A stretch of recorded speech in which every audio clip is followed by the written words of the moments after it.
committee to order. So you don't want an email. Oh, yeah, you're right. Michael, Yes. first with the non-teacher staff handbook updates. Good afternoon, everybody. Good afternoon. So what was the non-teacher handbook? We're changing the title to support staff handbook. I don't think it's any big change. Let me go through a few talking points. There's a lot of stuff in here that were updates, exactly the same language as a professional staff that's been approved, blah, blah, blah. But, oh, hang on here a minute, please. Why is it doing that?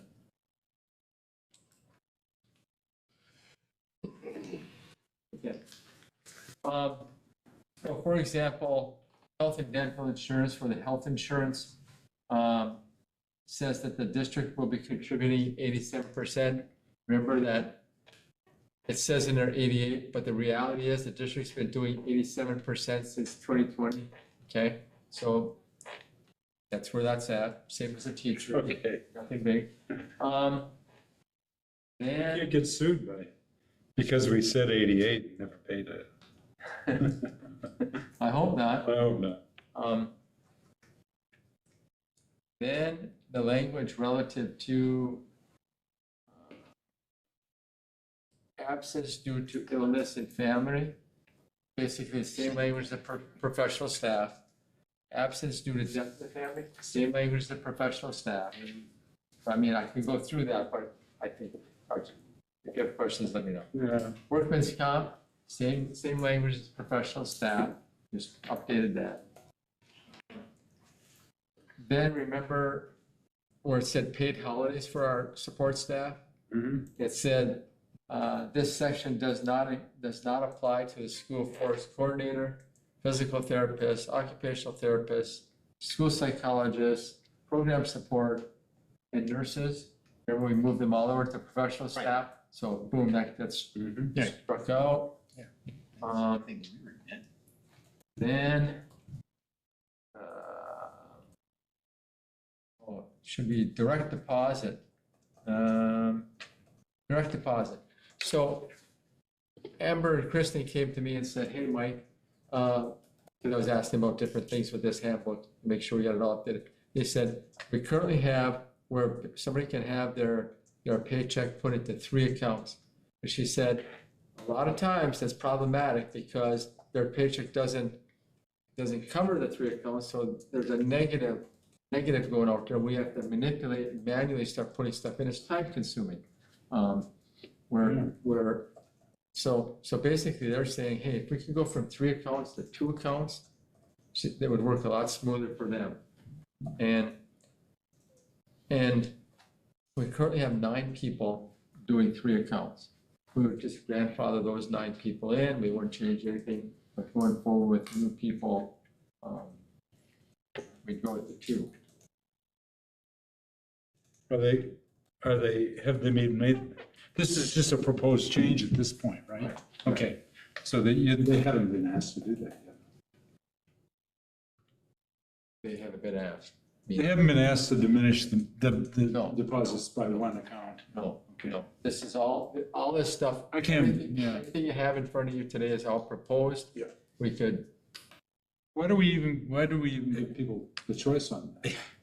I don't Why don't know. we just I don't have an say- answer to that, Just tell Kerry. me what your checking account is and Right. the magic, the money will appear by magic, but we're not gonna like spread it all over.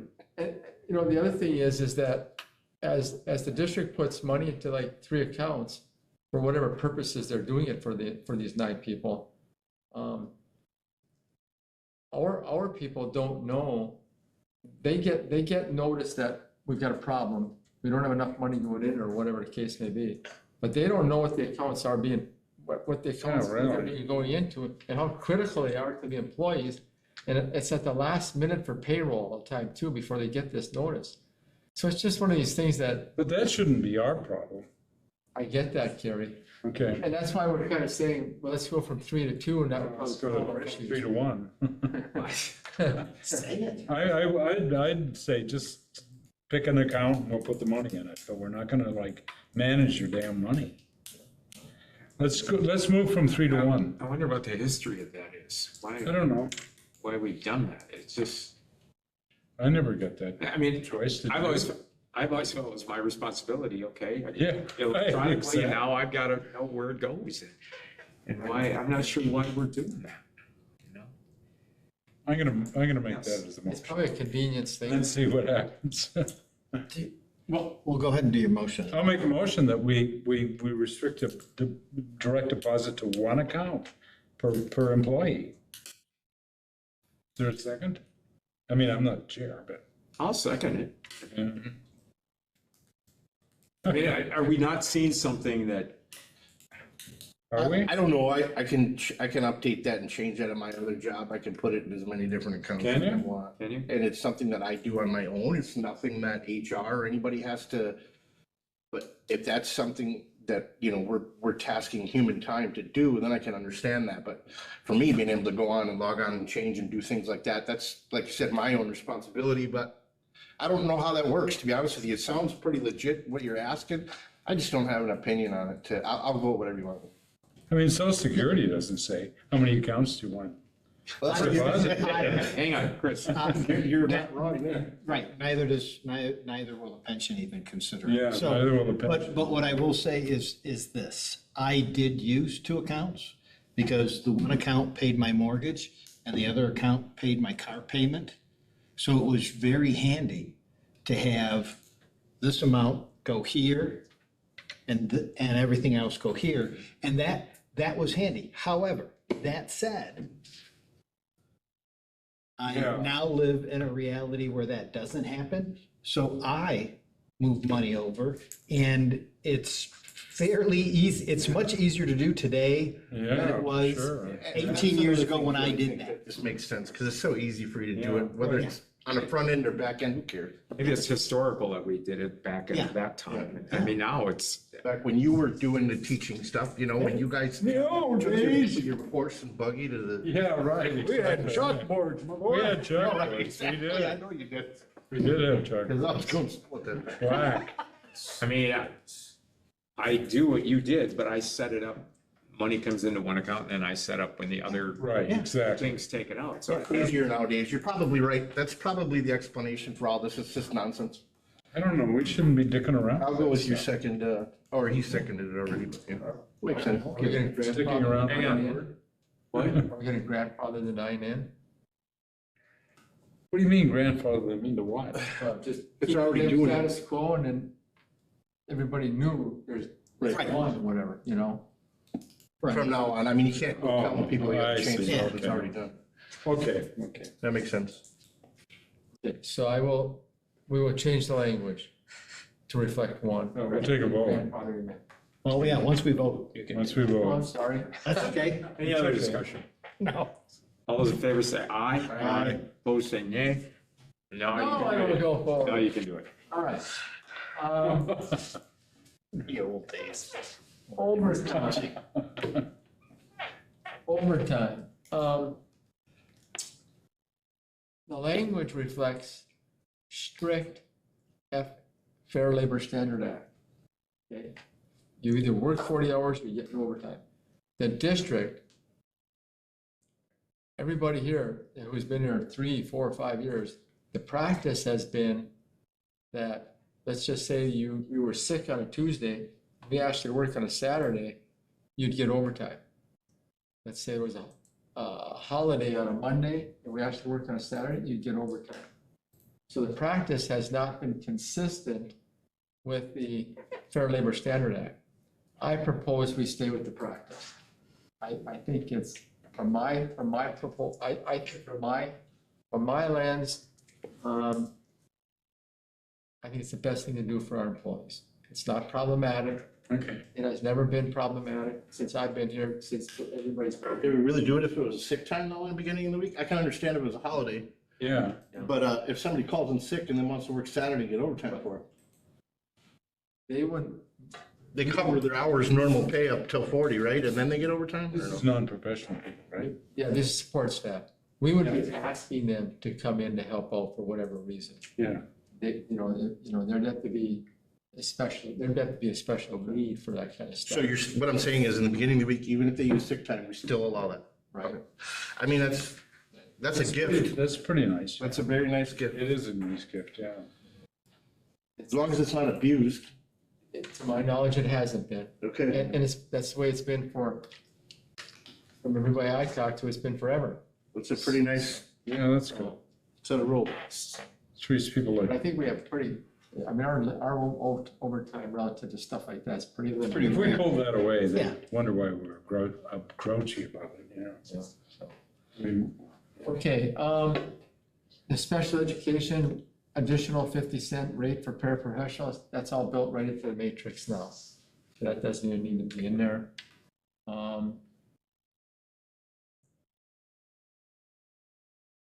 looked at all that stuff. I didn't know what to, Oh, I think the next thing is about postings. Where is it? No, I missed it. So postings, the current language says, 5 school days or 7 calendar days. That's something that a support staff position has to be posted so internal people can apply for it, so to speak, okay? yeah. Here's my proposal. Instead of 5 school days, 3 school days, instead of 7 calendar days, 5 calendar days. Reason being is that in this market, you can't wait 7 days to see if an internal person wants the position. We always want to look at our internal people, but to wait 7 days, if you get it, 7 days in this market, people are getting jobs and going, and we're missing things, and This is for support staff, correct? yes. Oh. Yeah, we're sitting back, just kind of waiting sometimes. Okay, We need to tighten that up a little bit. Makes That's all sense. I'm asking, you know? And, because we always want to consider our internal staff. So, you know, that doesn't mean we move them or we do anything, but I always want to consider them. That's the important thing. What is our method for informing them of a posting? We send a email blast. Okay. It's, I mean, it's not something where they put a little Post-it note up in a corner that nobody ever sees. yeah, right. Right. I was just gonna say, Yeah. It's an email. And so, Nice. Yeah. and so everybody gets, and it's a regular posting. It's just not a regular email, we have this vacancy. It's a regular posting that says vacancy, blah, it's, you know, it's a one pager. I mean, you can't miss it. Yeah, you gotta say in the post though, that, all right, you know, you gotta do it in 5 days. Yeah, Forget it. Yeah. right. I mean, so Yeah, no, that's we just gotta good. move. It's just a All right. different market today. I mean, you can call somebody Monday, you say you're still interested. By Wednesday, say, hey, I've got some other opportunities, you know, and then I gotta make some decisions right Oh, away sure, because sure. it is what it is. And what is for professional staff, what is the timeline? That's a good question, Dan. that's gonna be something that's gonna be, within the agreement between the union and our staff. That's why I was questioning, make sure it was support staff, because I know we wouldn't wanna go making changes on something like that. That's a good point. Let me do this. Would this be out of procedure though? But if I could finish this, do my thing, and then maybe when Lee's doing something relative to his area, I could go back into the teacher Sure. handbook and look at it. Because we want to be consistent. that's fine. Good With, point. with that type of stuff, make sure that you're checking with them. Right, be Yeah. consistent. Okay. Huh. Probationary staff. This probationary staff language was collective bargaining agreement days, okay? And right now, I mean, Wisconsin's an at-will employment state, and which means that employers and employees can end their employment anytime for any reason, as long as it's legal. So that language really isn't relevant anymore. Okay, No. No. Okay. but there has to be a notice period, doesn't there? You said to discontinue employment? Oh, well, support staff are at-will employees, Right. so they can say, hey, I'm done today at 3 o'clock. Really, they can, huh? Without no warning at all? There's nothing illegal about that. Oh, wow. Now, yeah, do we expect a 2-week notice? Sure. Yes. What about being courteous and considerate? Yes. Right. That's why when I I just like that. That's why whenever I hire somebody, it's like, are you currently employed? Yes. Okay, I'm assuming you want to give a 2 weeks notice. I mean, that's exactly. Yeah, really, yes. Holy man. But Oh, they just don't, yeah. I'm not coming in the morning, it's like, oh, you got to, it's pretty doggone rare where it's Right. it's extremely rare when somebody does that to you. Oh, we've been So. pretty blessed with people giving notices anyway. I mean, we got teachers that give us a whole year notice, you know. yeah, but these are non-teachers, these are non-professional. Well, Still, and remember, I do recall, as we're talking about this a little bit, I do recall teachers giving us 2 weeks notice, which isn't appropriate either for professional staff. Yeah, no, Because you it's- can't even come close to getting a teacher. wow, 2 weeks. But remember what we did? We changed the language relative to the penalty on the contract to say it's a $1,000 penalty, but if you don't give us the 30-day notice, then it's $1,500. Oh, yeah, we changed that, yeah, I remember we changed that, You know? So- yeah. Okay. Did that have a positive effect? Did people stop, That's- like, just saying, well, not coming in? It's not on my radar as being as problematic as what it was, I can Yeah, say that yeah, much, yeah. you know? Okay, so, the one change relative to the one account, then I'll go back into the teacher piece and look at the notice postings. All right, anything else on the handbook? Fine, no, I read it, I'd, it'd be a hard editing job, I think, so I'm glad you're doing it. Better someone else is doing it. Yeah. Okay, Biff, do you want to take the second piece on? Yeah, Do you have to approve? Yeah, I was just about to move that. approve the changes. Do you want to do Yeah. that, or do you want to wait till he comes back later? Okay. We did that. I just approve the way he wants to do it. He wants to be able to do these changes now, right? And then, I think we should approve them. Okay, I'll get a motion to approve. Yep, I'll make a motion, we approve Okay. the Second from proposed Matt. changes. Any other discussion? All those in favor? Aye. Say aye, opposed say nay, and they are approved. Yeah, the big board is not gonna, they're not gonna fine tooth comb it on us on that one. I All mean, right, thank you. they'll take our recommendation and move on. All right, Okay, next issue is just some clarification, or do we have to look at working from home? And this came up, Yeah, I there's, looked at that. there was some concerns about, is that now that COVID's done, people can come back in, is this something we should be looking at? As an HR guy, how do we evaluate when This was something like this happens?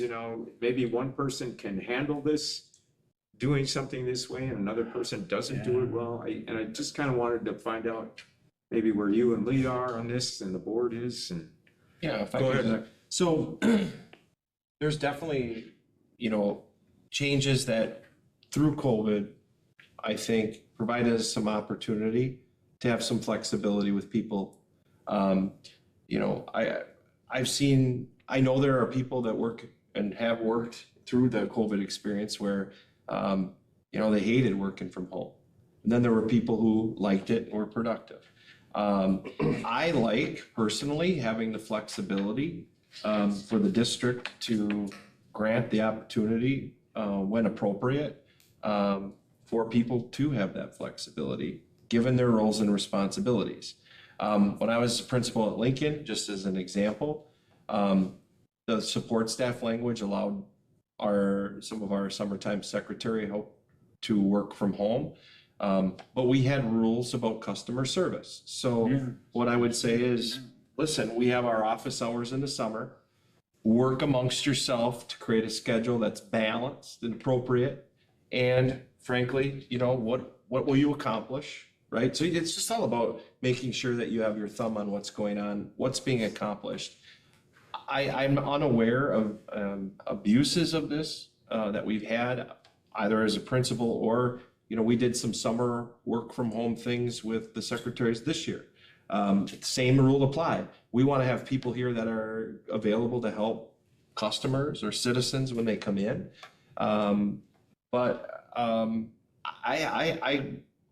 I actually prefer to have the flexibility in there because there's also been other circumstances where, somebody may have a minor cold symptoms and don't want to take a sick day and still want to work and not infect people.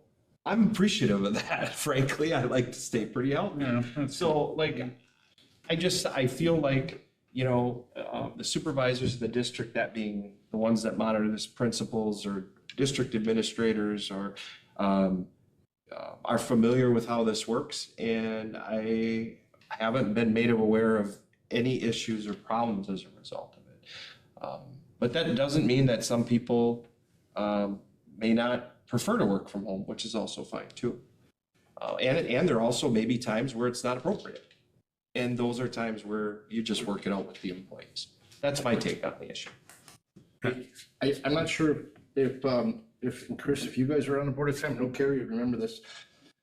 A few years ago, actually, after COVID, this was kind of like a real nice thing that we added to and did for them as well too, because there's also a lot of administrators and directors and things that are required to be here during the summertime in times when why are you here? Principals having to be at the schools or whatever it may be. And we kind of threw them this bone and said, look, you guys are responsible and we're allowing them to do that. I hate to take that away from them now. That's my opinion. Yeah, I think, yeah. I mean, we've had it for a couple years now and I haven't seen any type of issues where people were not available or anything like that. Everybody that did use it responsibly. Yeah, I can't see why, yeah. Yeah, that's the thing. I mean, but, the administrators have to be able to say, look, we want to be flexible here, but, Yep. I can't be flexible on this one. Yep. You need to get yourself in here and do the job here. I do think that the flexibility is probably a pretty good thing with the labor force. I remember when I was deaning in Sheboygan, we had to come in on the Friday after Thanksgiving. Just the administrators had to come in on the Friday after Thanksgiving. Guess how much work got done during that? You're talking about what they bought the night before. Yeah, right. Let me give you my, what I've experienced. So, You work from home a lot, so we know your experience. well, when I was in HR, But you are a guy. You're a work from home guy, right? I am. So the first 2 years, I was in HR, and sometimes this work from home stuff would hit me in HR, and I'd be like, oh, I don't like that. I don't like that. I just didn't feel, I just wasn't there. And then COVID hit, right? And I was in another district, and we shut down. You're forced to deal with it. Exactly. Next thing I know, I'm not losing a heartbeat. Yeah, And I'm right, working yeah. from home, and I'm doing the job. And then I'm like, it just totally changed my perspective. There is a thing about being at work. I used to say to my kids, I said, no. I said, honestly, work is is the most difficult place to get any work done. Because if you're in there's a lot that's happening that deals with you. You're being interrupted all the time. There's truth to that, Gary. Yeah.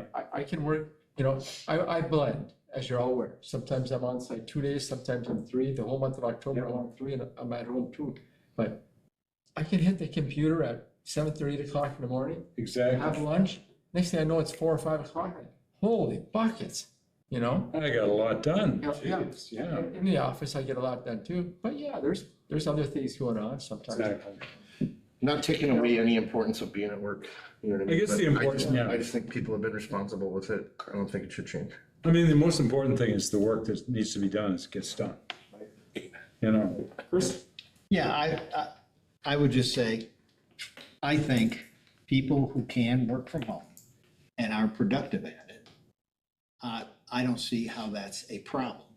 But it's critical that we know that supervision is being provided to make sure that the work is getting done. I don't doubt that there are a lot of people for who working from home is a great benefit. But working from home has to work for everybody, not just the person that's working from home. That's why I'm encouraged to hear that we're putting together, here's everything we're gonna get done. So we expect a regular workload, even if you are not in the office. There's a lot in here that really says so much of it falls upon the monitoring by the supervisor, Right, the person in the supervision over that, you know? So as long as we're doing that effectively, then I see that this can work, you know, but do we also then have a good channel for people if they're feeling frustrated that somebody working from home isn't as responsive as they want, that they can get that information to somebody in a supervisory position? Yeah, I mean, we can revisit it at any time, take it away if it's not working out. I think Lee helped me with this a little bit, but, you know, I'm starting my third year here. People will work from home, I think it's like on Fridays or something like that, possibly in the summer. Yeah. It's pretty limited, but Yeah, right. during the school year, I mean, we're Yeah. talking about, let's just say mid-August and mid-June. I mean, it's rare people work from home. It's that sniffle thing that I mentioned sometimes, you know, like, I'm just not feeling quite right, but I'm not bedridden, so I can still work. Yeah, I people just who don't want want to to work, right, just don't want to get other Correct. people sick. correct. Yeah, that I appreciate. Yeah, me too. Jennifer approached me last week. She said, Mike, Y staff is on me. I can't get Y staff done in the office because people are just constantly, and I gotta concentrate. Really, yeah, I gotta exactly. concentrate, it'd be very helpful. Can I work from Exactly. home on Wednesday? I said, get her done, you know? And, you know, so it's just some of those types of things and we've got good people. And we gotta trust them for the most part. And if somebody's not, if you can't trust somebody, you gotta start telling them, hey, you know, I'm losing your trust, you know, with this whole situation, so. Are you looking for a motion? Paul? No, I just know there was a concern, and I think, I heard some good stuff about, you know, the monitoring and making sure that people have a work. Yeah. Have something that they're doing actually, rather than, I'm working from home. And I will tell you, I think the vast majority of employees and the public are unaware that we have such a well-developed policy to cover it. So hopefully this raises that awareness too.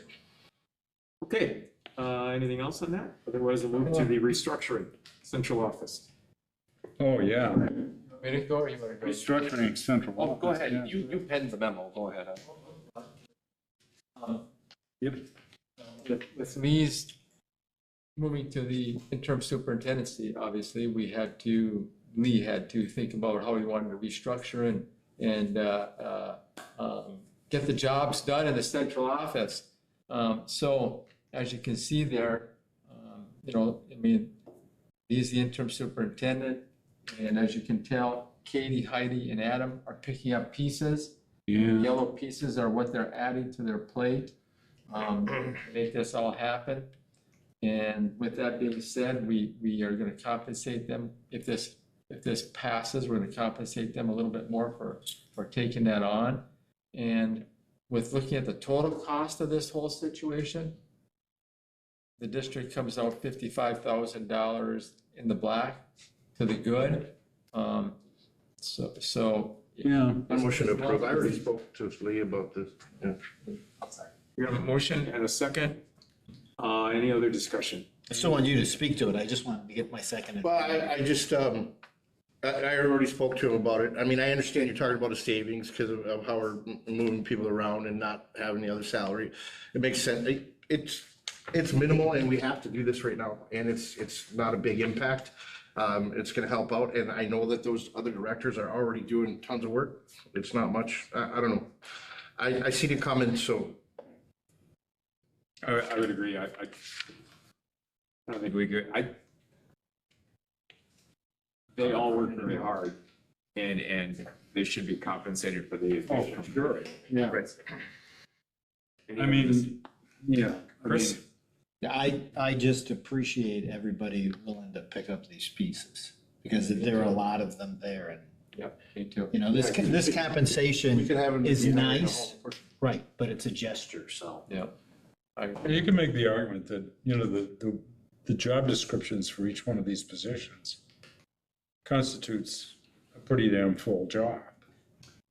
And adding on to that, you know, we're not gonna be doing it for long, otherwise I'd be really worried about burnout on employees, but Use I guess there's more than a tacit agreement on this, right?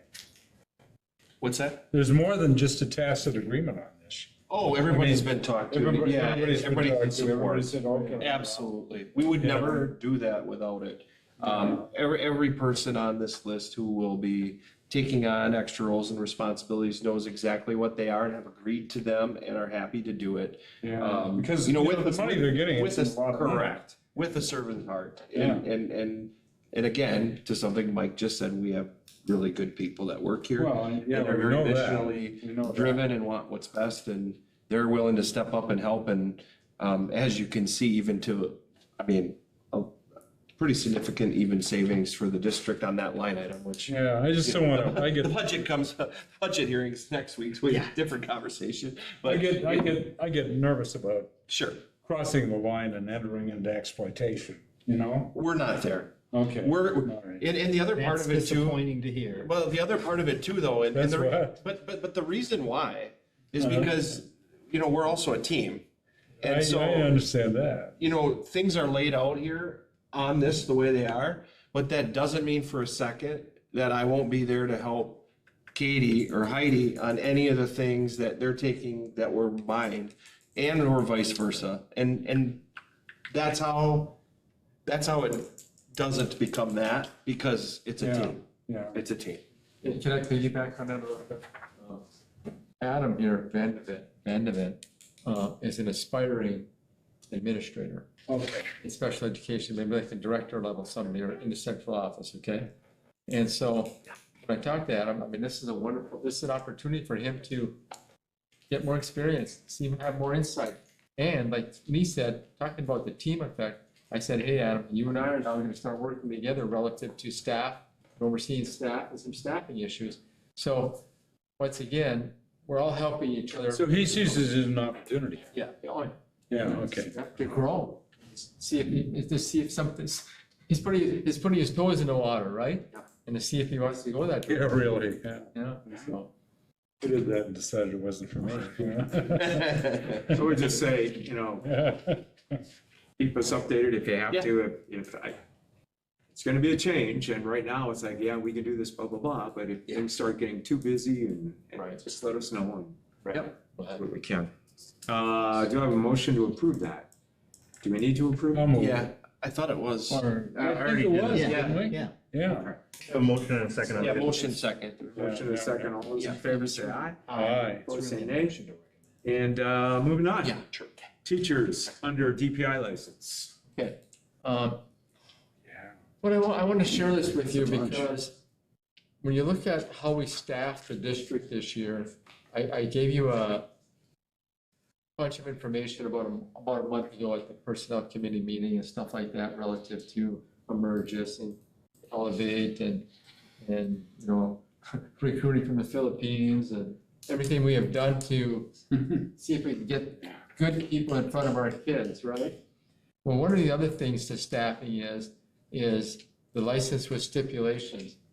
And as you'll see in this chart, 3 years ago, we had 5. 2 years ago, we had 9. This year, we have 15 for a total of 29. Yeah. And the thing is that from what I read, this is exactly what's happening across the state of Wisconsin. There's just increase. It is. This is becoming the norm. It's becoming it's becoming so common. Because of the lack of teachers that are certified educators. So Now, what do they have to, what do they have to work on while they're working their main job? good question, Terry. Yeah. Will you hang on to your question? Let me Okay, just sure, come back to okay. one more thing, because I don't want to forget this. I want the board to know and the community to know that when we hire, for example, a mathematics teacher, we don't just go out to the street and say, hey, you want to teach math? Come on in, you know? Yeah, right. Okay, so we're looking at different applications, different stuff, and all of a sudden you might see somebody that's got a statistics major in mathematics. And they're maybe applying for a different job in the district. And you call them and say, hey, have you ever thought about being a math teacher? They don't have a teaching degree, okay? So that's just one example. Another example of what happened this year was when a teacher applied for a certain position, I was looking through the application. I saw the teacher had a heck of a background in music. Well, we needed a general music teacher. Didn't have a teaching degree. So my point by being is that these people have some sort of background of experience or education in the area we hired them, you know? So now with that being said, here's what happens then, Carrie. So let's just say that there's somebody of interest. We interview them. We say, I think this person is possibly worth pursuing and offering a position to. So we offer the position, they accept the position, let's go. And then what they have to do is they have to apply for the LWS1 license with stipulations. But before they apply, they have to be enrolled in a program to get that certification, and they have to have an anticipated completion date. And then we fill out a PI 1624, we give it to them, they upload that with their application, and that's when they get their LWS1. So what has to happen, usually within a year or 2 years, depending on how far along they are with whatever they're doing, the stipulations are you have to make adequate progress in year 1 to get a license again in year 2, or adequate progress in year 1 and 2 to get a license in year 3. Typically, 3 years, you've got to get that license. It's, for DPI becomes challenging, you know? So does that answer your question? Is that? Well, kind of, yeah. I mean, they take a course though while they're working, right? Sure, but let me talk about that a little Yeah. bit. So CISA 6 offers the RITE program. Oh, CISA 6 offers it. RITE, Residence in Teacher Education. Okay? Oh, so they don't have to pay tuition for that? Yeah. Okay, okay. Usually about, that cost is usually about up to $10,000. Oh, okay. The difference between that and a UWO or GB or something is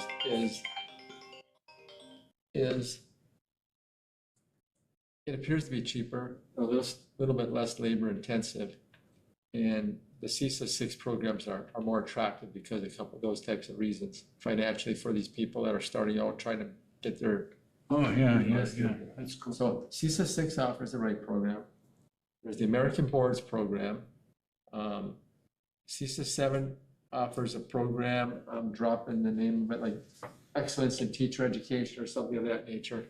So they have to enroll in a program leading to their certification with an anticipated completion date, and then we can get them licensed. They do their thing. We do our professional development. You know, our teachers monitor them. We have in special education, we have a part-time person, like about, I don't know, 0.3 FTE, 0.35 FTE, that because our special education, as you see on here, are typically our highest numbers, right?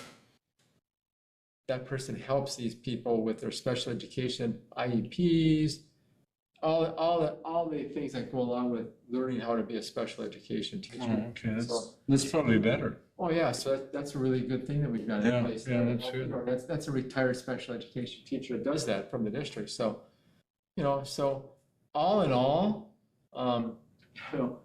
it's not as good as having somebody go through a teacher education program and student teaching or being an internship and da-da-da-da-da. But they have some background in the area they're teaching, whether it be education or experience. They're getting certified through a program, that sort of thing. So yeah. So it's just another piece of. This is happening on a fairly large scale. It's surprising that the UWs haven't said, come on, that's subverting our programs here. And I mean, I don't know what kind of pressure they can put on. Chris? How's our babysitting of these people? And what I mean by that is when you taught in this district and were licensed and your license was coming up, in the spring of the year that your license would expire, you get an email. Just so you know, your license is scheduled to expire on June 30th, yada, yada, yada. Right. Okay, that was the totality of HR's involvement. Now, these are people that as a district, we have said, we're putting a lot of faith in you. How are we doing, making sure they're getting their work done and getting it done on time so that they'll be certified? Yeah, right.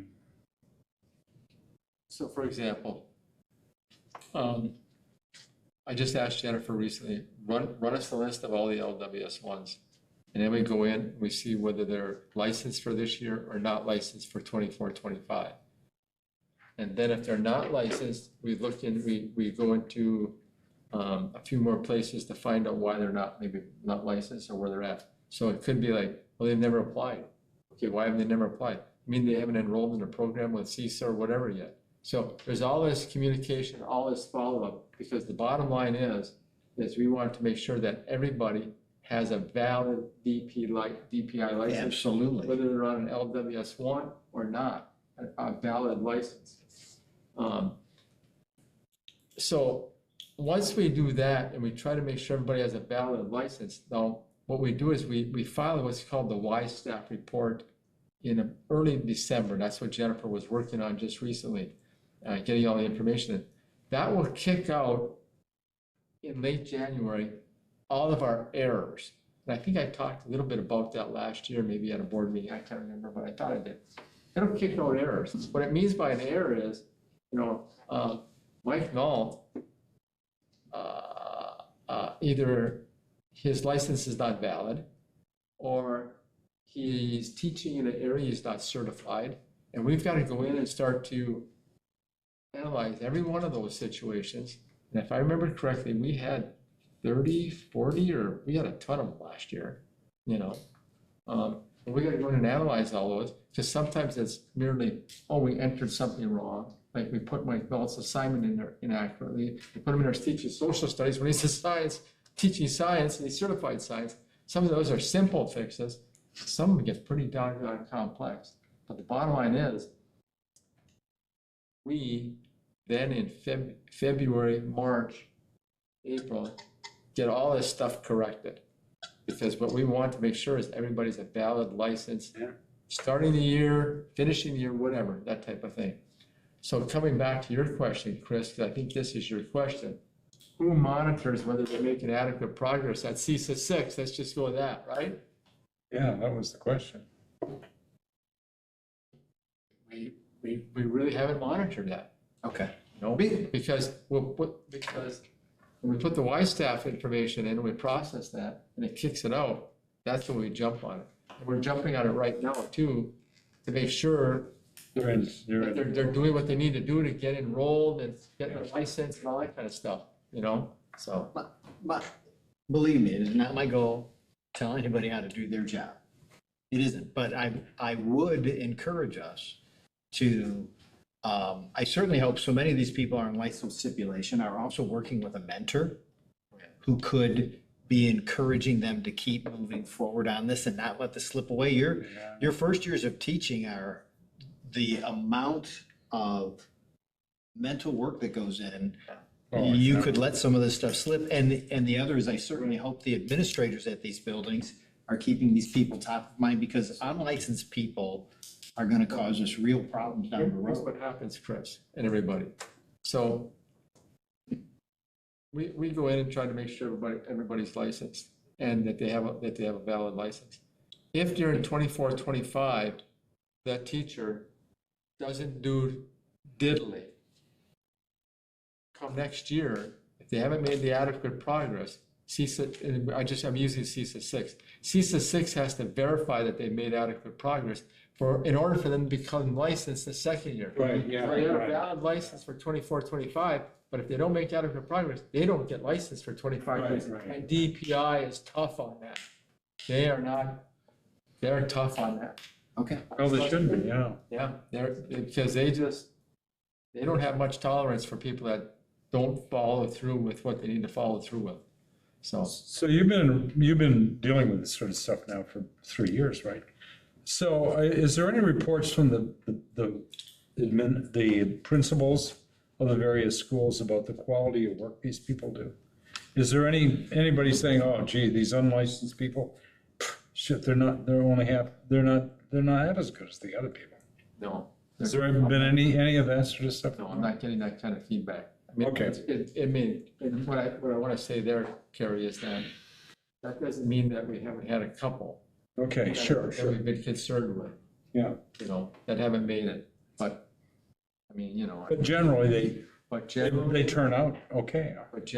with our PD, our coaching, our evaluation system, everything that. Well, that's really everybody's good, putting in, yeah. You know, they Yeah. do okay. It's really good.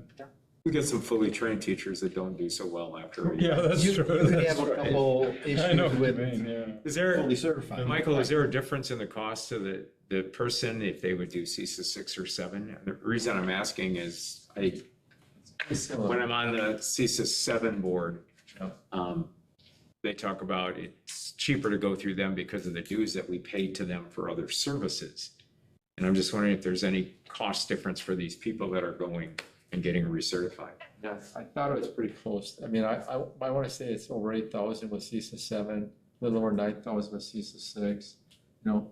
And of course, you just go on their website and it'll show, these are the areas that you can get certified in. Yeah. Whatever you choose. Can they get you know. students? Oh, yeah. Can they? Oh, yeah. Oh, Any other questions on this for Mike? They're getting paid.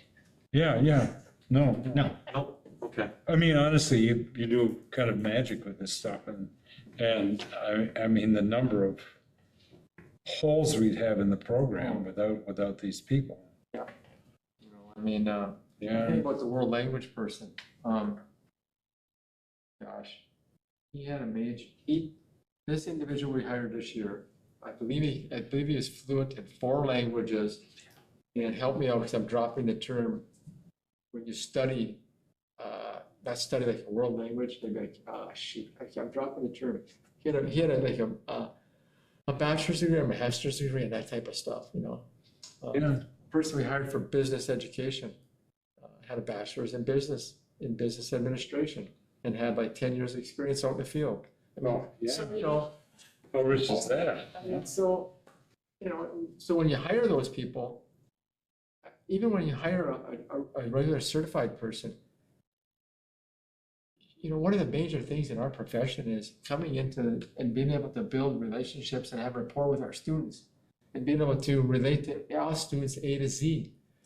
Well, those are, sometimes you can get reference checks that say, oh yeah, boy, he can relate to all kids. They like him for all the right reasons.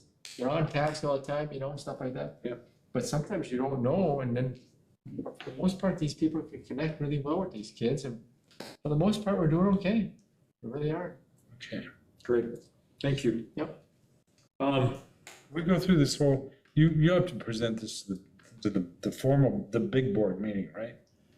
This, what I just, We're gonna, you know, are we gonna say something like, gee, we really, Action. the committee really approved of?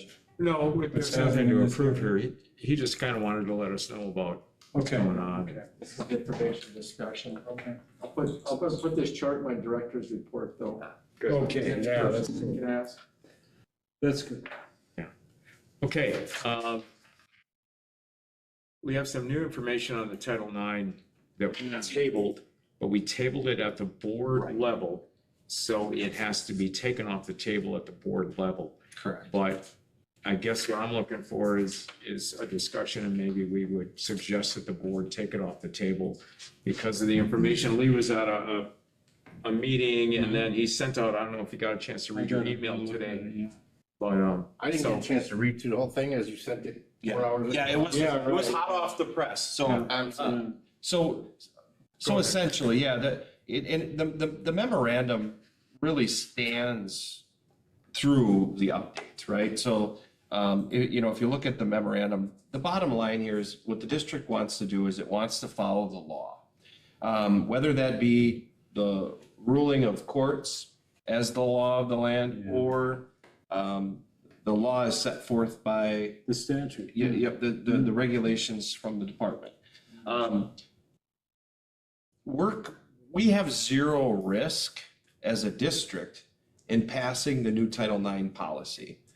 Meaning, if we pass that policy, we have the 2024 guidelines that were set forth by the Department of Education on our books to deal with as it relates to the way the proposed regulations are as far as the state of Wisconsin views them. On the other hand, with the injunction that was issued for, and you know, some of our schools were listed on Moms for Liberty. The idea would be that if we had schools that fell on the side of under the injunction, we could use the old policy, which we'll still have on the books, to enforce that. If it happens to be one of the schools that wasn't under the injunction, then we would enforce the new policy, which we'd also have on the books. So it would allow us to the flexibility to pivot back and forth between those two policies to ensure that no matter what situation the courts were in, we would have a way in place to follow the law. Now, the hot off the press news is in the update that I shared with you via email, and I do apologize, it was just today, but I just got it yesterday. It was from Neola, and what it outlined was, in fact, a couple of things that I didn't know. One of the things is there's been no legal communication between the court's ruling, which provided the injunction, and any school district in the state of Wisconsin. And the reason for that being is the injunction, the jurisdiction of that court wasn't to have injunctions put in place in states that it doesn't have jurisdiction. Right. The injunction was placed directly on the Department of Education. So therefore, essentially, the charge is that the department, you're wrong, therefore, that's the injunction, which only applies to the states in which that court rules. Yeah, Now- it didn't rule in Wisconsin, did it? Correct. It ruled in So Kansas. we've been notified, okay? The bottom line with all of this is this. If we pass the policy, we have the ability then, if something comes up related to Title IX in one of our schools, the first call we make is to our attorney.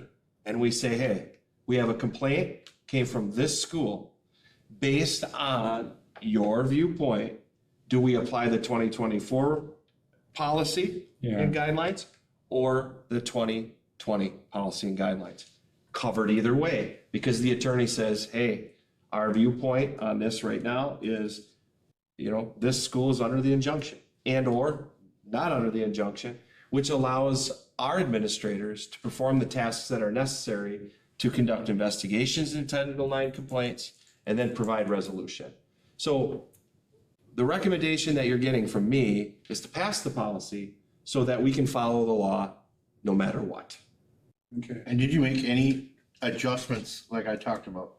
Yeah, so in the policy readings itself, we use the phrases protected classes and we make things generic because our attorneys told us that that is completely illegal and under the law, because all you're doing is you're just basically saying that what the federal government deems to be protected is protected in the policy. But, and that was my whole thing, and personally. The language, the way it's written, doesn't board may have- matter. The law is the law. So you don't have to go into the whole laundry list, huh? Right. Yeah, Board- well, the that board makes may sense, just- agree to a totally different thing, and I can't speak for the other board members that are not here. However, my deal was I wasn't gonna vote for passing this at all unless we changed something to make that, you know, to where we're not going back and forth, whatever's protected Yeah. classes is. It doesn't So- draw attention to anything specifically. What That's it it. does is just says, protected those class. covered under the law, which our legal then- counsel is completely And comfortable then the with. So ones am I. that are, and now that, what you had stated before is Nate Yola's opinion as to what the injunction and the ruling is. So, and I have no problem saying openly, I don't really care what Nate Yola's opinion of what the law is. Yeah. That's my opinion. So, but I guess what I'm saying, when that comes to their opinion, fine, they say it's for this specific state, it's not, I don't even care. I disagree respectfully. But the point is, if we want to go through with this and we want to be able to have both of them to go back and forth with, those that are under the injunction will be protected by that injunction, those that aren't won't.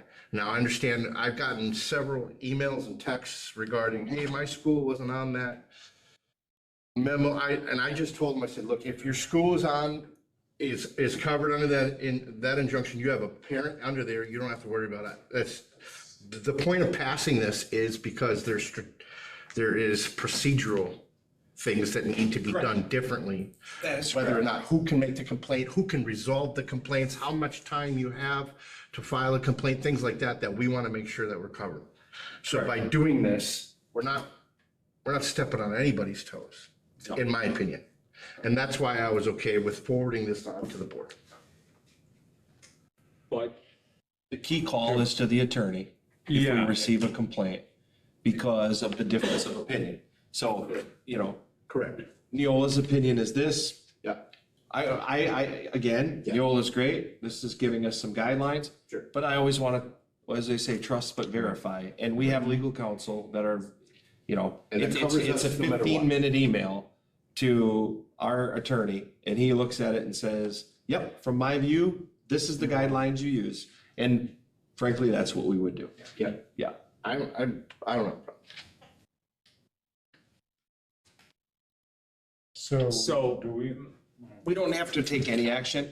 This was really just to update the committee because this was the original. right, what I'd like to do is send a message to the board that we Oh, that we take it off the recommend. table. Oh, yeah.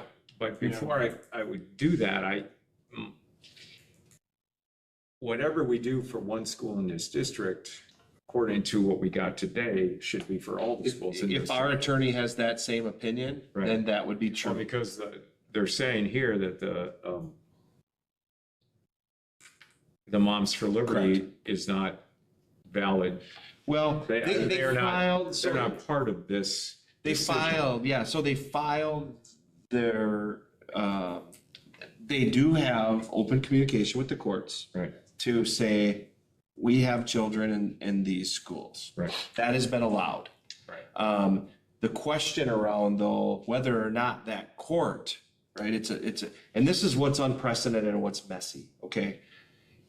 It's fairly unprecedented for a federal court to make a ruling that involves areas out of its jurisdiction, which is where they're going back to in the state of Wisconsin, in which we have not as a state or as school districts received anything from that circuit court to tell us anything other than, hey, you made the list. In other words, you have kids in your schools that are X, Y, and Z, that have students attending, that have parents who are members of this organization, that were part of the, I don't know, probably not the correct term, class action, yeah. but maybe it is. So yeah, that's why I just think it's a sticky thing and it's a mess, but we're protecting the districts, we're protecting our liabilities is what we're doing by having both policies in place, which allow us, and again, maybe hey, hoping we don't get Title IX complaints, but if we do, the first phone call will be to the attorney and we'll say, here's the complaint, here's the school in which it lies, based with all the court's mess today, because again, this changed. This was new information to me yesterday that I didn't know, and I just attended the state superintendent's conference last week and didn't hear any of this. So, it's just something you got to stay on with the courts and as things move forward, and we will continue to do that, because the last thing we want to do when we're dealing with sensitive topics or issues of Title IX or any of the other ones is we want to do our due diligence and follow the law. And I understand that, and I have no problem with the new wording at all. I just want to make sure that the schools in the district are all handled the same way. That we're not saying this one isn't and this is. It Well, just, that's the way it could end up being. It Well, would, but it's not right now according yeah, to that. according to this, though, that court doesn't have standing in Wisconsin. Well, this is the thing that we also have to keep in mind too, that in this country, we've got 3 branches of government. The judicial branch is in charge of interpreting that law. It doesn't say executive, legislative, and judicial and Neola. It doesn't. So judges, period. Neola, way down on that list. Matter of fact, I don't even see him, in my opinion. We have to stick with the law, which is what he wants to do. And according to the law, we'll leave that up to the judges. What Neola tells me, they're done with that. Yeah, okay. The biggest thing for me is that in practice and through policy, we follow the law. And that's what we'll do. So having them both on there, I don't see a problem with it. That was a recommendation And as from long our as we're attorney. consulting with who we have as the legal attorney at that point in time or whatever, they look at it and say, okay, I would go with this. I'll respect that attorney's opinion. So I would look for a motion to forward this to the full board using the new language that was suggested and to take it off the table. Chris? Move to recommend to the board to remove from the table. I'll second. Take it A off. motion and a second. Any other discussion? Seeing none, all those in favor say aye. Aye. Opposed say nay. And we will move that on. Thank you. Introduction of board policies. Hey, I have some great news for you. Yes, it's Speaking of- under 20. Speaking of, well, not only is it under 20, but we're getting darn close. We have 10 policies or 12 left after this to become up to date with the policies that we had. Okay, now the reason I say it that way is that Neola did make an update in July, which we skipped. I mean, anything new that we've brought to you, we've included the updated language. But what it means is, we'll have a month or two where we're cleaning up those policies. And then by the time we hit February, we'll be dealing with any new policies that the director team is recommending to bring forward that we don't currently have. And I am very hopeful and optimistic that by March or April, we'll be out of the woods. And really then we'll be just dealing with updates. Because, and frankly, I will say this, I called Jean Bourne, who is our person who works with Neola and us. And I have to just say publicly, that Ruby Gutierrez, who's been doing these policies and working with me on these, is absolutely phenomenal and has done an incredible job, to the point where Jean said, hey, we've had districts behind before and you guys were making a slog, but when Ruby took this on too, we have made incredible progress. So shout out to Ruby for doing such a fantastic job. She's always on top of, we took that approach of the mirroring and the existing and the new. She's absolutely on top of everything as it relates to it. Jean couldn't be happier that we're getting close. And again, the slogging through these is a lot. But remember, in the end, these policies exist to minimize risk to the district and put us in a situation that we are going to handle any given situation that applies to these policies in a lawful and most updated way. So I'm very grateful and thank you all too for slogging through these. But before you, yes, you have less this time, and there will be one more month of less, and then we'll take on the updates. Any question on these policies that came through? No, I'd say they added that one in there, what I was talking about for the Pledge of Allegiance and stuff like Yep, that. we got it amended as per your request. No, I see nothing with these that I can see. You know that's state law, What? that you have to do the pledge at school state. Right, but the amendment was in the title, and then there was another that was, the committee wanted readjusted before we bring it forward. Yep, but yes, definitely that is statute, yes. Wish people knew that. Did you know that licensed teachers do? Just put another bit out there for licensed teachers. Okay, there's no questions on those, so I'll look for a motion to send these to committee or Okay, to the board. I got a motion from Trask. yeah. Abel with a second. Any other discussion? All those in favor say aye. Opposed say nay. And just a note, Ruby's a Franklin kid. That's probably why she does. Oh, really? Yeah. Yeah. been a good kid for a long time. In spite of that. Yeah. So, that's all we got. A motion to adjourn. Oh, wow, that's Motion good. by Abel, second by Spalding. All those in favor say aye. Aye. Opposed say nay, and we're done.